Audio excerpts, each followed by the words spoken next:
دربار سے تعلیم حاصل کی اور الحمدللہ یہاں موجودہ میں دینی درسگاہ قائم کی اور تعمیرات بھی خود کی۔ اگرچہ آپ لوگوں کا یہ محلہ کا تعاون میں شامل حال ہے، بہرحال میں سال میں ایک مرتبہ میری حاضری ہوتی رہی اور اس سال یہ مسجد شریف دیکھ کر دل باغ باغ ہوا، اللہ مسرت اور خوشی ہوئی۔ میں پیر زادہ صاحب کو بھی مبارکباد دیتا ہوں، آپ احباب کو بھی اس خدا کے گھر کے قیام، تعمیر اور آباد کاری پر مبارکباد پیش کرتا ہوں۔ دین اسلام کے سلسلے اسی طرح ہی چلتے آ رہے ہیں۔ یہ درسگاہیں اور یہ دانشگاہیں یہ آقا حضور علیہ السلام کے اسی صفہ چبوترے کی یہ برانچز ہیں۔ اللہ اکبر، سبحان اللہ، سبحان اللہ۔ مسجد نبوی شریف میں دین اسلام کی تعلیم کے لیے جو سلسلہ شروع فرمایا، اسی کی ہی یہ لائٹ، اسی کی یہ نور اور اسی کی یہ روشنی ہے، سبحان اللہ، جو آج 14 صدیاں گزرنے کے باوجود بھی تقسیم ہو رہی ہے۔ سبحان اللہ۔ میں سمجھتا ہوں کہ خوش نصیب وہ لوگ ہیں جنہیں حضور نبی کریم صلی اللہ علیہ وسلم کے دین پاک کے ساتھ خدمت کی توفیق نصیب ہو جاتی ہے۔ سبحان اللہ، سبحان اللہ۔ اور یہ پیرزادہ آفتاب احمد صابری صاحب ماشاءاللہ، ان کے والد گرامی بھی سلسلہ صابریہ کے ایک شیخ اور مرشد طریقت تھے، بہت بڑے عالم ربانی تھے۔ یہاں سے بندہ ناچیز نے درگاہ مقدسہ بکھی شریف سے علم دین حاصل کیا۔ آپ کے والد گرامی بھی اسی جگہ سے بہت بڑے فارغ التحصیل عالم تھے۔ آج اگرچہ وہ دنیا میں نہیں ہے، یقیناً ان کی اولاد جو ان کا مشن جاری رکھے ہوئے ہے، اس کے روح کو تسکین ہوتی ہوگی۔ یہاں پر بچے پڑھتے ہوں گے، لوگ نمازی نماز پڑھتے ہوں گے، یہ درس و تدریس کے سلسلے ان کے لیے بھی صدقہ جاریہ ہے۔ اللہ تعالیٰ ان کے درجات بلند فرمائے، آمین۔ پیرزادہ صاحب کے برادر اکبر استاذ العلماء حضرت علامہ مولانا حسنات احمد صابری صاحب جیدہ شرفوں کو ابھی تشریف نہیں لائے، شاید تھوڑی دیر تک آ جائیں۔ میں اپنی علالت طبع کی وجہ سے قدرے جلدی واپس جانا ضروری سمجھا۔ ویسے بھی ہمارے مرکز میں ہر جمعرات کو عشاء کی نماز کے بعد جو ہے وہ جو ختم خواجگان شریف کا سلسلہ ہے، سبحان اللہ، سبحان اللہ۔ یہ اپنی جگہ پہ ضروری ہے، لیکن جب بھی صاحبزادہ صاحب ٹائم لیتے ہیں، اس وقت خلیفہ اول بلا فصل افضل بشر بعد الانبیاء اللہ، نبی پاک صلی اللہ علیہ وسلم کے یار غار، سبحان اللہ، علیہ السلام کے یار مزار، سبحان اللہ، واہ واہ واہ واہ۔ حضرت سیدنا صدیق اکبر رضی اللہ تعالیٰ عنہ کی مبارک تذکرے کی محفل پاک ہوتی ہے۔ سبحان اللہ۔ حضور نبی پاک صلی اللہ علیہ وسلم کے اتنے محبوب اور اتنے پیارے صحابی، اللہ تعالیٰ نے یہ شرف اور اعزاز بخشا، سبحان اللہ۔ وہ صرف اکیلے صحابی نہیں ہیں، ان کی 4 نسلیں صحبت مصطفیٰ سے۔ واہ واہ واہ، سبحان اللہ، سبحان اللہ، سبحان اللہ۔ تکبیر، اللہ اکبر، رسالت، یا رسول اللہ، حیدری، یا علی، تحقیق، واہ واہ واہ، کیا بات، کیا بات، کیا بات۔ اعلیٰ حضرت عظیم البرکت مجدد دین و ملت حضرت امام شاہ احمد رضا خان بریلوی رحمۃ اللہ علیہ فرماتے ہیں، وہ فتاویٰ رضویہ شریف میں لکھتے ہیں کہ اولیاء کرام نے کہا، اعلیٰ حضرت رحمۃ اللہ علیہ کا اپنا قول نہیں ہے، وہ اولیاء کرام کے حوالے سے نقل کرتے ہیں کہ اللہ کے ولیوں نے یہ کہا ہے کہ پوری کائنات میں حضور امام الانبیاء صلی اللہ علیہ وسلم جیسا پیر کوئی نہیں ہے، واہ واہ واہ، واہ واہ واہ، ابوبکر صدیق رضی اللہ تعالیٰ عنہ جیسا مرید نہیں ہے۔ سبحان اللہ، واہ واہ واہ، بے شک، بے شک، بے شک، واہ اللہ تعالیٰ واہ واہ، سیدنا صدیق اکبر رضی اللہ تعالیٰ عنہ، سبحان اللہ، واہ واہ واہ، نبی پاک صلی اللہ علیہ وآلہ وسلم کی انہیں پہلے دن سے بلکہ اعلان نبوت سے پہلے بھی حضور کی یاری، حضور کی محبت اور دوستی ان کو نصیب تھی، واہ واہ، اور پھر بالغ مردوں میں سب سے پہلے دین اسلام قبول کر کے پہلے بالغ مردوں میں مسلمان کا شرف حاصل کرنے والے واہ، حضرت سیدنا صدیق اکبر رضی اللہ عنہ، سبحان اللہ، اور حضور نبی پاک صلی اللہ علیہ وآلہ وسلم کی ساری زندگی حضور علیہ السلام کی خدمت میں، حضور علیہ السلام کی محبت اور وفا میں گزاری، اور پھر بے مثل وفا اور بے مثل محبت کی، واہ واہ واہ، واہ واہ واہ، اسلام کے وصال مبارک کے بعد بھی نبی کریم صلی اللہ علیہ وسلم کے مشن مبارک کے ساتھ جو خدمت اسلام، خدمت مصطفیٰ صلی اللہ علیہ وسلم ابو بکر صدیق کو نصیب ہوئی، وہ اور کسی کے حصے میں نہیں آئی، یہ اللہ تعالیٰ نے ان پہ کرم کیا۔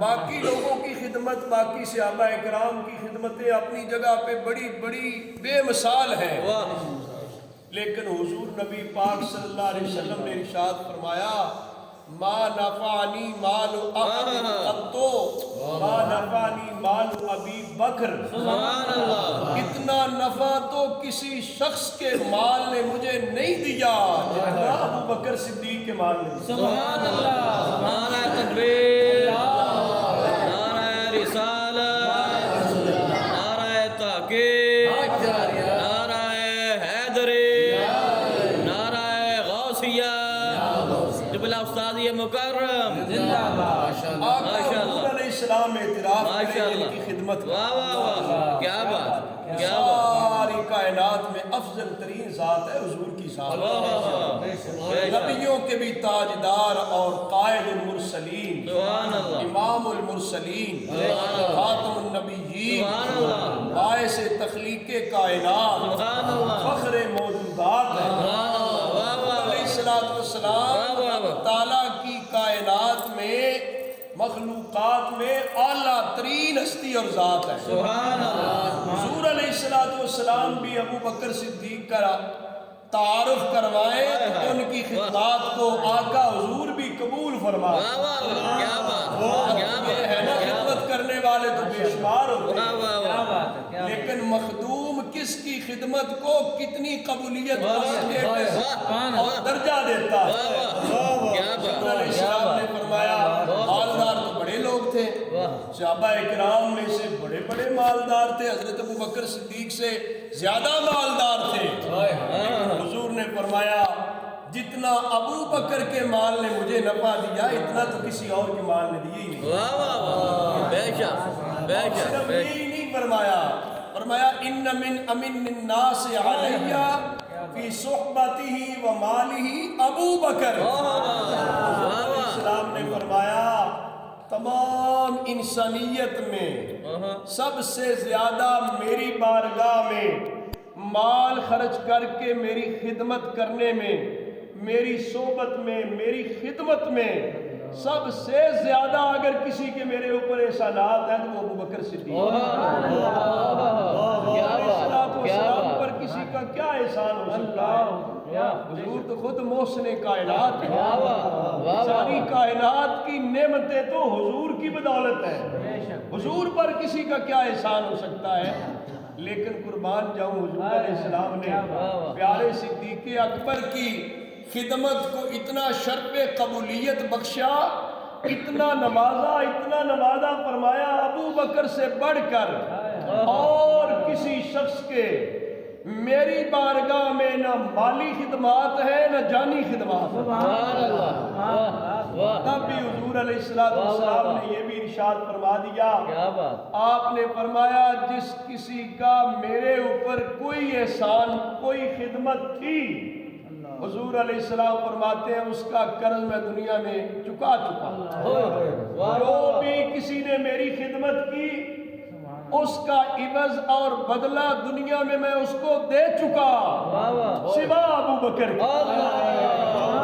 اور پوری کائنات میں کوئی ایسا نہیں ہے جس کی خدمت اسلام ہو، خدمت مصطفیٰ کی ہو، حضور کی غلامی کی، حضور سے وفا کی ہو، حضور علیہ السلام نے دنیا میں اسے معاوضہ نہ دلوایا ہو، ایسا کوئی بھی نہیں ہے، لیکن ایک ابو بکر ہے۔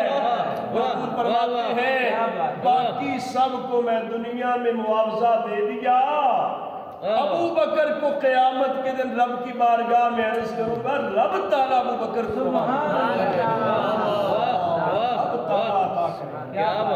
رب تعالیٰ ابو بکر کو عطا کرے گا۔ باقی سب کا میں دنیا میں حساب چکا ہوں، کسی کا کوئی ایسا حساب کتاب نہیں ہے میرے ذمے کہ جو کوئی یہ کہے کہ بڑی خدمت کی تو میں کچھ نہیں دیا، جس نے میری خدمت کی اسے بہت کچھ میں نے دے دیا، اسے نواز دیا۔ سوا ابو بکر کے، ابو بکر کو قیامت کے دن اللہ کی بارگاہ میں عرض کروں گا، وہ انہیں بدلا تھا، کائنات کا بدلہ دے گا، اور دے گا بھی اپنے محبوب کے کہنے پر، اپنے محبوب کی سفارش پر۔ پھر کتنا بڑا بدلہ تو کہتے ہیں حضور چاہتے تو حضور تو رب کے محبوب ہیں، ابو بکر کو بھی دنیا میں عطا کروا سکتے تھے۔ یہ نہیں ہے کہ ابو بکر کی خدمات کا صلہ اور عوض حضور دنیا میں دے نہیں سکتے تھے، یہ بات نہیں ہے، حضور دے تو سکتے تھے، لیکن چاہتے یہ تھے کہ قیامت کے دن رب تعالیٰ کی بارگاہ میں عرض کروں تو وہ عطا کرے۔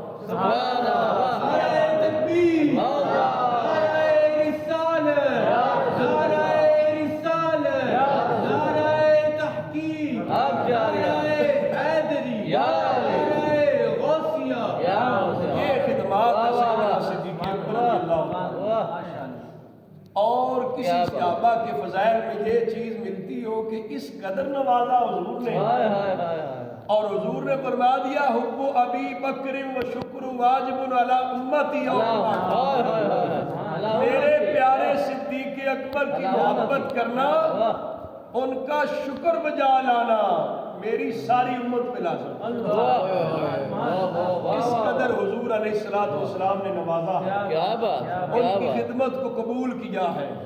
خدمتگار تو بڑے ہوتے ہیں لیکن جنہیں مخدوم قبول کر لیں، اپنی بارگاہ میں جنہیں نواز دے، حضور علیہ السلام نے صلہ تو قیامت کے دن رب سے دلوانا ہے۔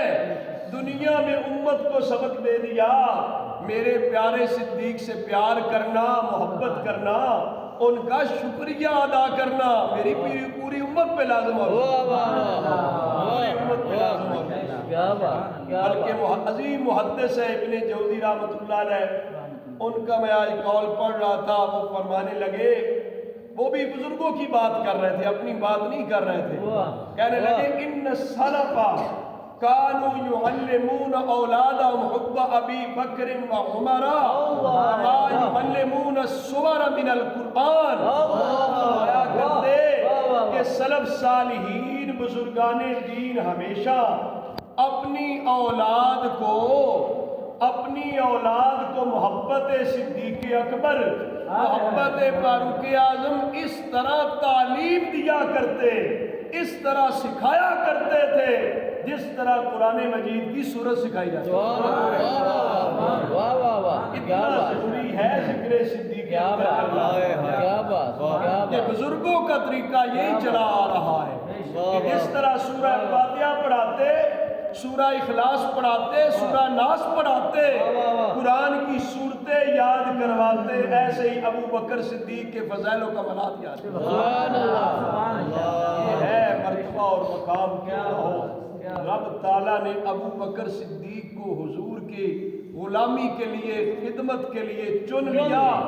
ایسے تو سارے صحابہ ہی منتخب ہیں، حضور کے سارے صحابہ چنیدہ ہیں۔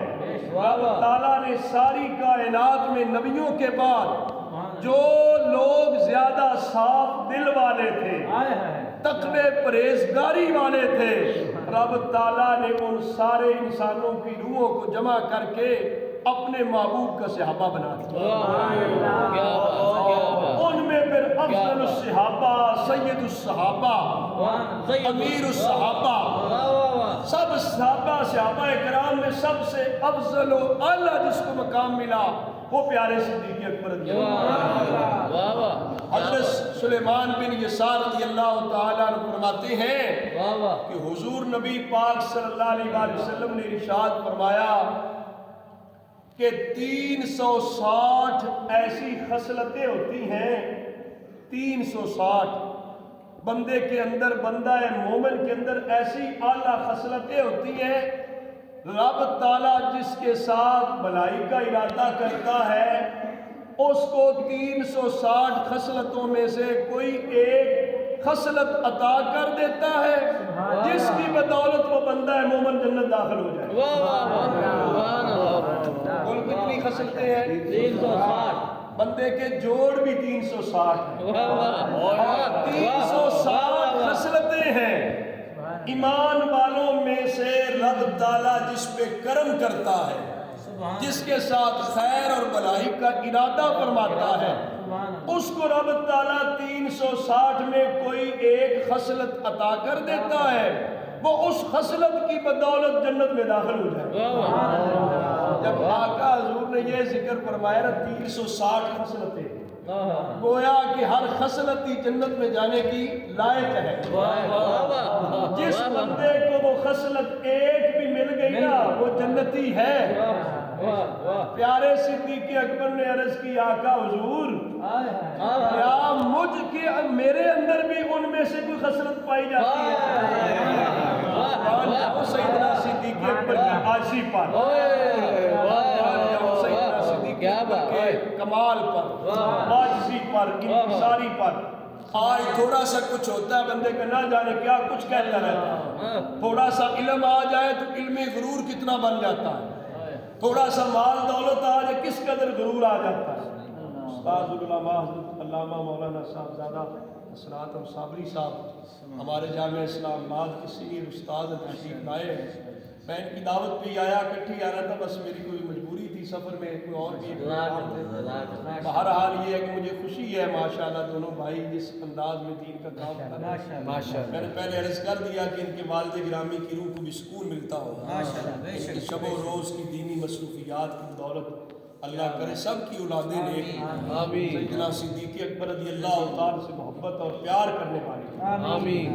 سیدنا صدیق اکبر نے عرض کیا بڑے لوگ بڑی بات کر جاتے ہیں، حضور نے فرمایا 360 خصلتوں میں ایک خصلت بھی جس کو نصیب ہو گئی وہ جنت میں داخل ہو، اور نصیب ہی اس کو ہوگی کہ رب تعالیٰ جس کے ساتھ بھلائی کا ارادہ فرمائے۔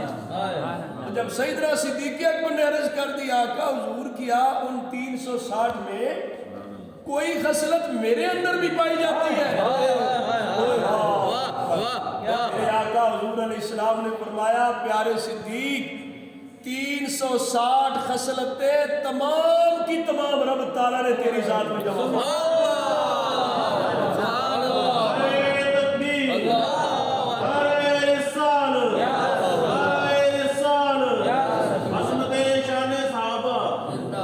ایک بار ہی جنتی نہیں ہے، 160 بار۔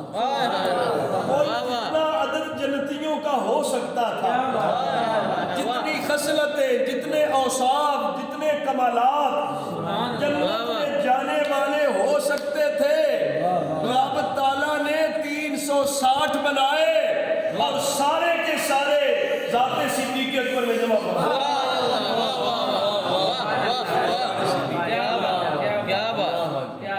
بخاری شریف کی میں 2 حدیثیں بیان کر کے اپنی بات مکمل کرتا ہوں۔ آپ کو اندازہ بھی ہوگا کہ وہ خصلت ابو بکر صدیق میں کس طرح پائی جاتی ہے۔ آج ہمیں بھی ان کا ذکر خیر کر کے اپنے کردار کو بہتر کرنا چاہیے، ہمیں بھی اپنے اندر اچھی خصلتیں پیدا کرنی چاہیے، اپنی اولاد کو بھی اچھی خصلتیں سکھانی چاہیے، تعلیم و تربیت دینی چاہیے۔ حضرت سیدنا ابو ہریرہ رضی اللہ تعالیٰ عنہ فرماتے ہیں حضور نبی کریم صلی اللہ علیہ وسلم نے ارشاد فرمایا من اصبح منکم اليوم صائما، آج تم میں سے کون امتحان لے آقا حضور امام الانبیاء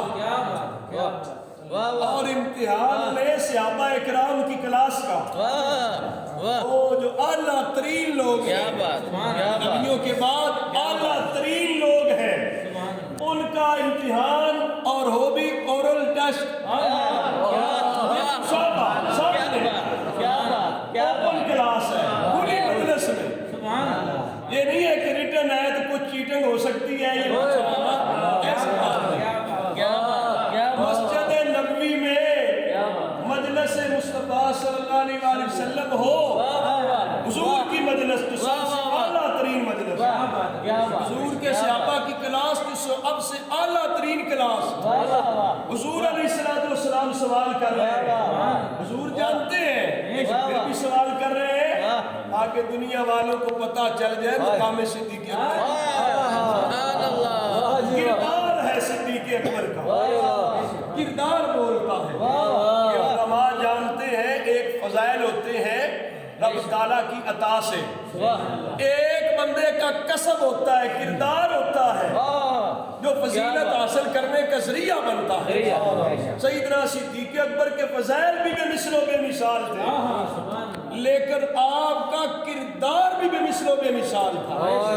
حضور نے بڑی مجلس میں پوچھ لیا من اصبح منکم اليوم صائما، اے صحابہ آج تم میں سے ایسا کون شخص ہے جس نے روزہ بھی رکھا ہو؟ رمضان کا مہینہ نہیں تھا، رمضان کے مہینے میں تو سب نے روزہ رکھا، رمضان کا مہینہ نہیں تھا، نفلی روزے کی بات تھی جو لازم نہیں، ضروری نہیں، واجب نہیں، رب اور رب کے رسول کی محبت میں رکھنا تھا۔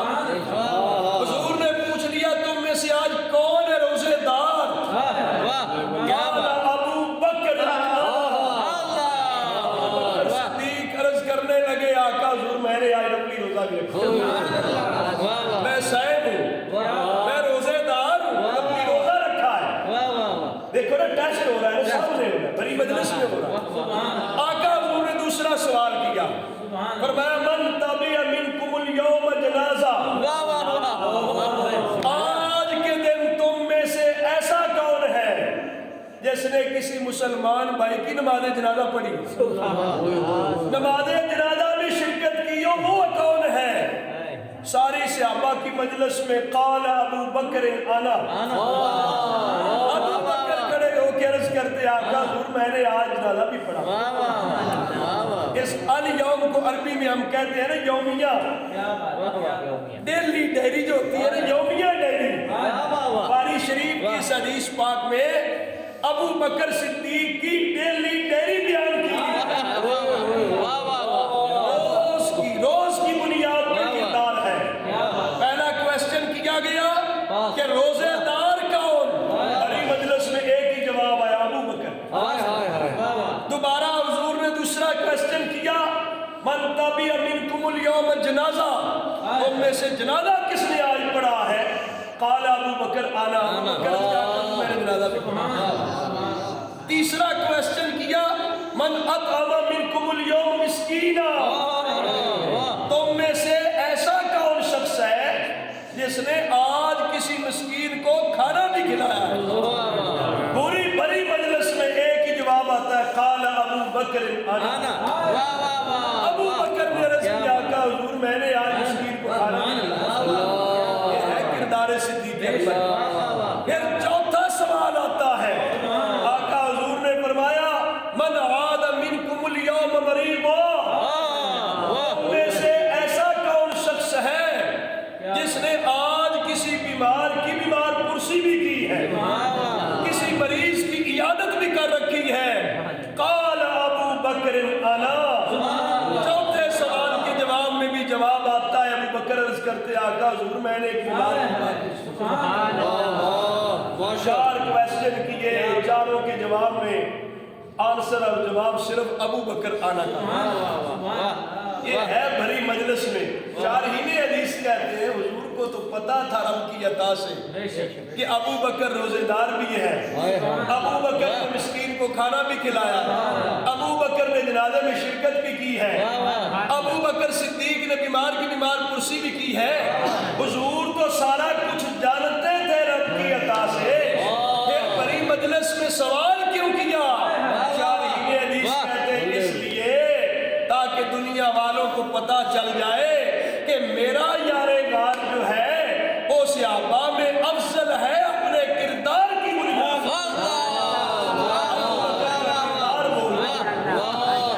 اور کی عظمت کردار اس بات کی منہ بولتا ثبوت ہے کہ رب تعالیٰ نے اسے افضل الخلق بعد الانبیاء بنا رکھا ہے، افضل البشر بعد الانبیاء بنا رکھا ہے۔ ان کا کردار بولتا ہے، ان کی یومیہ ڈیری یہ تھی۔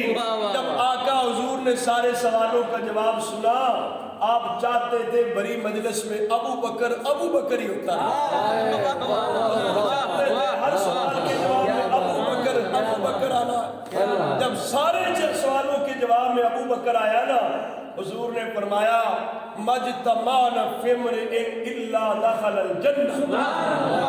یہ خصلتیں جس بندے میں جمع ہو گئی ہے نا وہ ابو بکر ہے، ابو بکر جنت میں داخل ہو گیا۔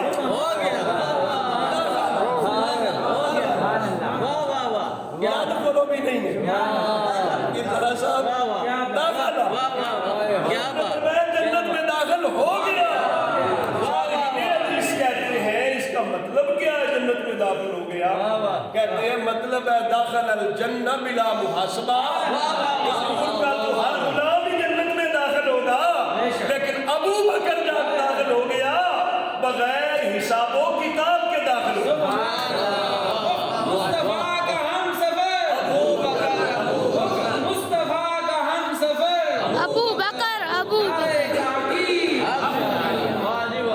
بغیر حساب و کتاب کے داخل ہو گیا۔ اور دوسرا محدثین کرام فرماتے ہیں داخل الجنہ من ای باب شاء۔ ابو بکر جنت میں داخل ہوں گے جس دروازے سے چاہیں گے، ابو بکر جنت میں داخل ہوں گے۔ سارے جنت کے دروازے ابو بکر کا انتظار کرتے ہیں، سارے جنت کے دروازے کھلے رہے، اوپن، جنت کے سارے ڈور اوپن ہوں گے ابو بکر کے لیے۔ پروٹوکول ہوگا، استقبال ہوگا محشر کے میدان میں۔ دنیا میں تو نظام ہر ایک کا چل جاتا ہے، دنیا میں تو کفار کا بھی چل جاتا ہے، دنیا کا نظام چلتا رہتا ہے۔ پتہ چلے گا قیامت کے دن محشر کے میدان میں جس کے لیے جنت کے سارے دروازے کھول کے اعلان کروایا جائے گا، منادی کروائی جائے گی، پروٹوکول لگا دیا جائے گا، ابو بکر صدیق۔ یہ ان کا عظیم کردار ہے۔ حدیث شریف میں آتا ہے، جو دوسری حدیث پاک اس کے ساتھ ہی ہے، بخاری شریف میں ہے، وہ بھی حضرت سیدنا ابو ہریرہ رضی اللہ تعالیٰ عنہ اس کی بھی راوی ہے۔ فرماتے ہیں حضور نبی پاک صلی اللہ علیہ وسلم نے ارشاد فرمایا من انفق زوجین، جو دو چیزوں کا جوڑا، کسی چیز کا بھی جوڑا یعنی دو چیزیں اللہ کے راہ میں خرچ کرے گا، اسے قیامت کے دن جنت کے دروازے پر بلایا جائے گا کہ تو ادھر آ جا، تو نے دنیا میں ایک جوڑا راہ خدا میں خرچ کیا تھا۔ دو جوڑا جو ہے، دو چیزیں، کوئی کپڑے ہیں، جوتے ہیں، کوئی اور چیز ہے، اللہ کی راہ میں جو اللہ کی رضا کے لیے خرچ کرے گا، قیامت کے دن اسے جنت کے دروازے سے بلایا جائے گا۔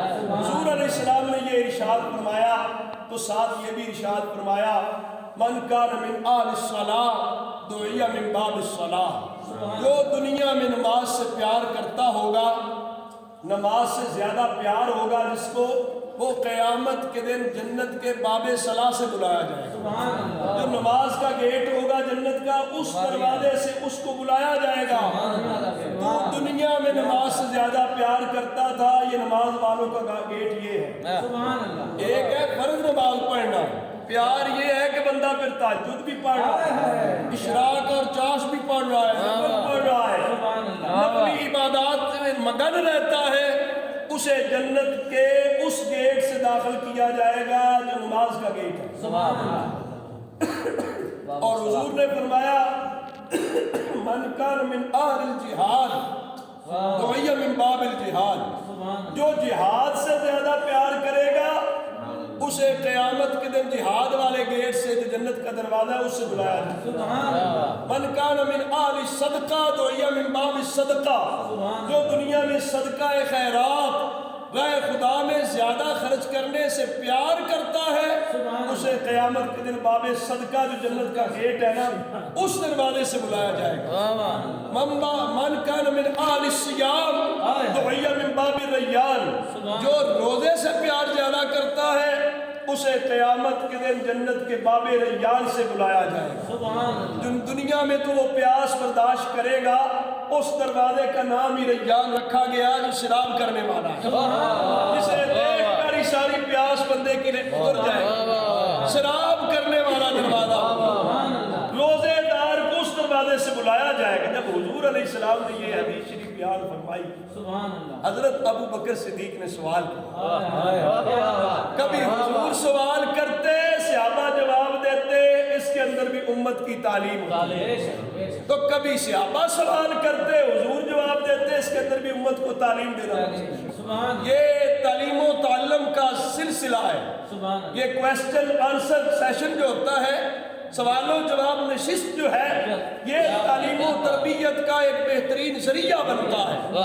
آقا حضور نے فرمایا یہ بندہ جنت میں دروازے پہ فلاں پہ بلایا جائے گا، فلاں فلاں جنت کے دروازے سے بلایا جائے. حضرت ابو بکر صدیق نے عرض کی آقا حضور جنت میں داخل جو ہونا ہے بہل کیا ضرورت ہے جنت کے دروازے سے بلایا جائے؟ اب داخلی مقصد ہے نا، داخلہ مقصد ہے بلایا جائے. پھر عرض کی آقا حضور هل يدعى احد من تلك الابواب كلها، آقا حضور آپ کے غلاموں میں کوئی ایسا بھی ہے جو جنت کے ہر دروازے سے ہی بلایا جائے؟ اب داخل تو بغیر بلائے کہ بھی کوئی داخل ہو گیا داخل ہو جائے گا، بڑی بات ہے. آخر جنتی ہے نا، داخل تو جنت میں ہوگا. بغیر بلائے بھی اگر داخل ہو جائے تو جنت میں داخلہ ہے، لیکن بلایا جائے گا یہ پروٹوکول ہوتا ہے، کیا جاتا ہے. فلاں صاحب ہمارے چیف گیسٹ ہیں، مہمان خصوصی ہیں، ان کے لیے راستہ چھوڑ دو، ان کو آگے آنے دو، سٹیج پہ آنے دو. ان کو پروٹوکول دیا جاتا ہے. حضور علیہ السلام نے سے حضرت ابو بکر صدیق نے عرض کی آقا حضور آپ کے غلاموں میں کوئی ایسا بھی ہے جسے جنت کے ہر دروازے سے ہی بلایا جائے؟ داخل تو اس نے بھی ایک دروازے سے ہی ہونا ہے، لیکن کوئی ایسا ہے جو جنت کے ہر دروازے سے جس کا اعلان کیا جائے، ندا دی جائے ہر جنت کے دروازے سے. دروغہ جنت ہر دروازے پر جو اعلان کرے، کیا کوئی ایسا بھی آپ کا امتی ہے؟ آقا حضور سے جب یہ سوال کیا گیا آپ نے جواب ارشاد فرمایا ارجو ان تکون منہم، اے پیارے صدیق جسے جنت کے ہر دروازے سے بلایا جائے گا وہ تو ابو بکر ہی ہے. یہ ہے قیامت کے دن کا پروٹوکول، یہ ہے معاشر کے دن کا پروٹوکول. سیدنا صدیق اکبر کو نصیب ہوگا دروازے سے بلائے. گویا کہ انہیں نماز سے بھی جہاد سے بھی پیار، انہیں صدقے سے بھی پیار، انہیں روزے سے بھی پیار. جو پچھلی حدیث سے آپ کو پتہ بھی چل گیا کہ ہر کویسچن کے جواب میں ابو بکر آنا ہی آتا ہے. اس وجہ سے سیدنا صدیق اکبر رضی اللہ تعالی کا کردار ہے، عظمت کردار کی بنیاد پر وہ افضل البشر بعد الانبیاء. اللہ تعالیٰ نے انہیں کردار اتنا اعلیٰ عطا فرمایا. آقا حضور علیہ السلام نے انہیں اپنی زندگی میں اپنے مصلی کا امام بنایا. محققین نے لکھا ہے 17 نمازیں بنتی ہیں جو آقا حضور علیہ السلام کی ظاہری حیات مبارکہ میں مصلی حضور کا تھا امام ابو بکر صدیق. ایک نماز تو ایسی بھی بنتی ہے مصلی حضور کا تھا امام ابو بکر صدیق تھے، نماز پڑھنے والوں میں میرے آقا حضور علیہ السلام نے تشریف، ایک نماز تو ایسی بھی بنتی، اور پھر حضرت عمر فاروق بھی آپ کے پیچھے نماز پڑھنے والوں میں ہے، عثمان غنی بھی آپ کے پیچھے نماز پڑھنے والے میں، مولا کائنات حیدر کرار رضی اللہ تعالیٰ بھی آپ کے پیچھے نماز پڑھنے والوں میں، سارے صحابہ آپ کے پیچھے نماز پڑھا۔ دو اجتماعی عبادات بنتی ہیں، اجتماعی عبادت جو اکٹھی مل کے کرنی ہوتی ہے، ایک نماز ہے ایک حج ہے۔ ان دونوں عبادات کے اندر جس ہستی کو حضور علیہ السلام نے اپنی زندگی میں مسلمانوں کا امام اور امیر بنایا وہ ابو بکر صدیق، 17 نمازوں میں بھی بنایا، اور پھر حج کا جب موقع ہوا نا، حج فرض کیا گیا رب تعالیٰ کی طرف سے، پہلا جو حج ہوا ہے وہ حضرت سیدنا صدیق اکبر رضی اللہ تعالیٰ کی عمارت میں ہوا۔ سیدنا صدیق اکبر حضور علیہ السلام پہلے حج کے موقع پہ تشریف نہیں لے گئے، آپ کی زندگی مبارک کا پہلا اور آخری ایک ہی حج مبارک تھا، لیکن جب حج فرض ہوا تو اس پہلے حج کے موقع پر حضرت سیدنا صدیق اکبر کو امیر حج بنا کر حضور نے بھیجا۔ جب مکہ مکرمہ کے قریب ایک جگہ پہ رات قافلے نے پڑاؤ ڈالا، جب صبح کی سحری کا وقت ہوتا ہے نا، فجر کی نماز کے لیے صحابہ کرام تیاری کر رہے تھے، دیکھا دور سے حضور نبی پاک صلی اللہ علیہ وسلم کی سواری کا سوار اتنی مبارک آ رہی، قربان جاؤں سیدنا صدیق اکبر اور صحابہ کرام کی محبت رسول پر، حضور کے تو جانوروں کی بھی چال ڈھال کو جانتے تھے، دور سے دیکھا، صحابہ کرام دیکھنے لگے اونٹنی حضور کی ہے، جب دیکھا اونٹنی کی انتظار میں سارے صحابہ کھڑے ہو گئے بعد کہ حضور تشریف لا رہے ہیں، جب دیکھا اونٹنی یوں ہی قریب آئی، پتہ چلا اونٹنی پر حضرت سیدنا مولا کائنات حیدر کرار رضی اللہ تعالیٰ، اونٹنی حضور کی تھی، بیٹھے ہوئے حضرت سیدنا مولا علی رضی اللہ تعالیٰ، جب دور سے دیکھا صحابہ انتظار کر رہے تھے، حضرت سیدنا علی پاک رضی اللہ تعالیٰ قریب آئے، ملاقات ہوئی، آپس میں ملے، حضرت سیدنا صدیق اکبر کی وفاداری پہ قربان جاؤں، حضور کے خاندان کے ساتھ بھی جو انہیں لگاؤ تھا، جتنا انہیں پیار تھا وہ قسم اٹھا کر کہتے تھے مجھے اپنے اولاد سے اتنا پیار نہیں ہے جتنا حضور کے خاندان سے۔ آپ فرمایا کرتے تھے باقاعدہ، آپ نے مولا علی پاک سے خود پوچھا، اے پیارے علی، پہلے تو حضور نے مجھے ڈیوٹی دے کے بھیجا ہوا تھا امیر حج بنا کے، اب آپ تشریف لائے حضور کی اٹھنی پہ بیٹھ کر، انت امیر او مامور، آپ امیر ہیں یا مامور بن کے آئے ہیں؟ اگر تو آپ کو حضور نے امیر بنا کر بھیجا ہے تو ہمارے امیر آپ ہی ہیں، میں اپنی عبادت سے نسبردار ہو جاتا ہوں۔ حضور علیہ السلام نے آپ کو بعد میں بھیجا اور حضور نے اپنی اٹھنی دے کر بھیجا ہے، اگر آپ امیر حج بن کر آئے ہیں یا مامور حج ہیں، آپ کا کیا سٹیٹس ہے؟ سیدنا صدیق اکبر نے ان سے پوچھا، کھلے دل سے پوچھا کہ پیارے علی آپ جیسے کہیں گے ایسے بات چلے گی۔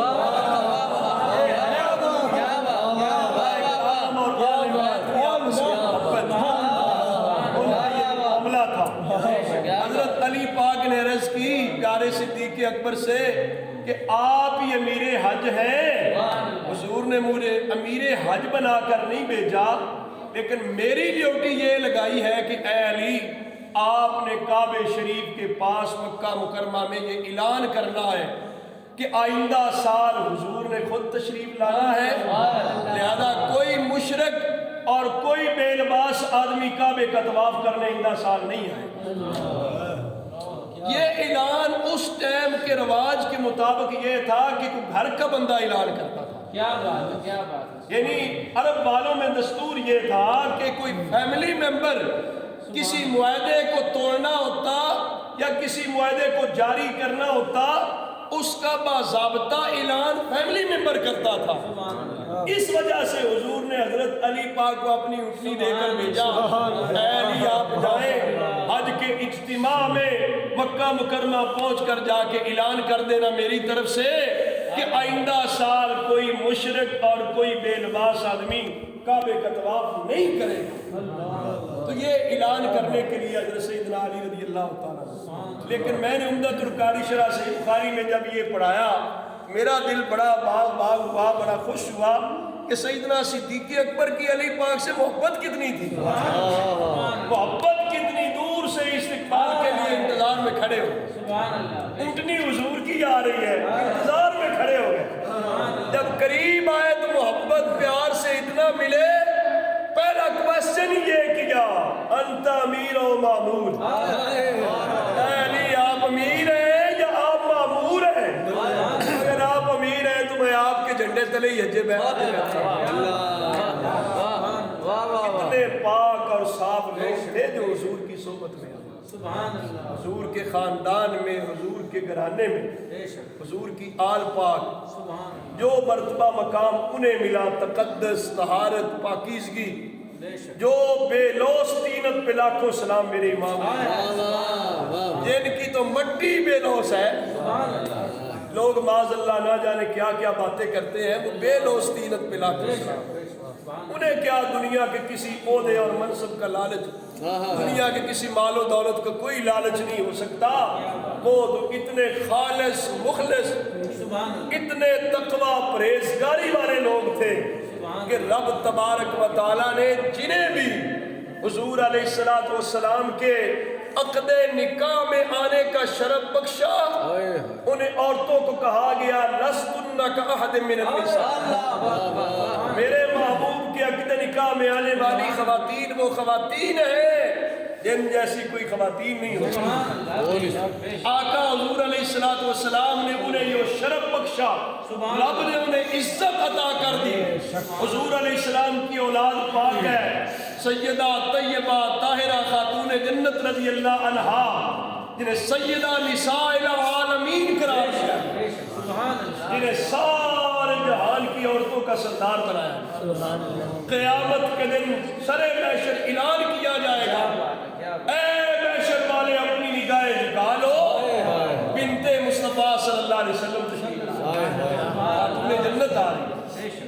اتنا رتبہ اور مقام ان کو عطا کیا گیا کہ جنتی خواتین کا سردار بنایا گیا، جن کے صاحبزادوں کو جنتی جوانوں کا سردار بنایا گیا، جن کے شور نامدار کو اولیاء اللہ کا سردار بنایا گیا، جن کے والد گرامی سیدہ پاک کے والد گرامی کو سارے نبیوں رسولوں کا سردار بنایا، ساری سرداری رب نے ان کا آپس میں قطعاً کوئی کسی قسم کا بغض حسد معاذ اللہ، یہ تو آج کے زمانے میں بھی کوئی نیک صالح بندہ ہو تو دوسرے مسلمان بھائی کے بارے میں بغض حسد نہیں رکھتا۔ ان پاک ہستیوں کے بارے میں معاذ اللہ جو شخص ایسا سوچے بھی اس کا ایمان نہیں ہے، وہ اپنے ایمان کی خیر منا۔ پاک ہستیوں کے بارے میں جو میلا لفظ بولے، جو ایسا لفظ سوچے بھی ان پاک ہستیوں کے بارے میں، وہ اپنے ایمان کی خیر منا، ایمان سے نکل رہا ہے۔ تو حضرت سیدنا صدیق اکبر رضی اللہ تعالیٰ کا تذکرہ مبارک کرنا ہمارے لیے اعزاز ہے، ہمارے لیے اعزاز ہے اور یہ ہمارے اوپر لازم ہے۔ قیامت کے دن یہ اجر و ثواب پانے والا معاملہ ہے۔ حضور علیہ السلام نے فرمایا میرے ابو بکر صدیق کی محبت، ان کا شکر بجا لانا پوری امت پہ لازم ہے۔ میرے قبلہ مرشد گرامی وارث علوم و معارف حافظ الحدیث شیخ الحدیث حضرت علامہ الحاج مفتی پیر سید محمد نوید الحسن مشتی صاحب دامت برکاتہ العالیہ سجادہ نشین آستانہ علیہ بکی شریف سربراہ جماعت جلالیہ پاکستان ہر سال پاکستان کے بڑے پلیٹ فارم پر شان صدیق اکبر کانفرنس کرتے ہیں۔ اسلام آباد میں 2 سال پہلے جناب سنٹر میں کی، پچھلے سال ایوان اقبال داتا کی نگری لاہور میں کی، اس سال بھی پرسوں ہفتے کی شام مغرب کی نماز کے بعد ایوان اقبال لاہور میں پاکستان بھر کی سب سے بڑی شان صدیق اکبر کانفرنس، راولپنڈی سے اسلام آباد سے بھی قافلے جا رہے ہیں۔ آپ کو بھی میں دعوت دیتا ہوں کہ آپ داتا کی نگری میں آئیں اور شان صدیق اکبر کے مبارک کا عرس میں شرکت کر کے حضور علیہ السلام کے فرمان پر عمل کریں جو حضور نے فرمایا میری پوری امت پہ لازم ہے ابو بکر سے محبت کرنا اور ابو بکر کا شکر گزارنا۔ سبحان اللہ۔ بہت بڑے بڑے علماء، مشائخ، سکالر، دینی مذہبی شخصیات شریک ہو رہی ہیں۔ اللہ تعالیٰ حضرت سیدنا صدیق اکبر رضی اللہ تعالیٰ کے فیضان سے ہم غلاموں کو بھی حصہ عطا فرمائے۔ گدا صدیق اکبر کا خدا سے فضل پاتا ہے، خدا کے فضل سے میں ہوں گدا صدیق اکبر کا، لٹایا راہ حق میں گھر کئی بار اس محبت میں، ایک بار نہیں۔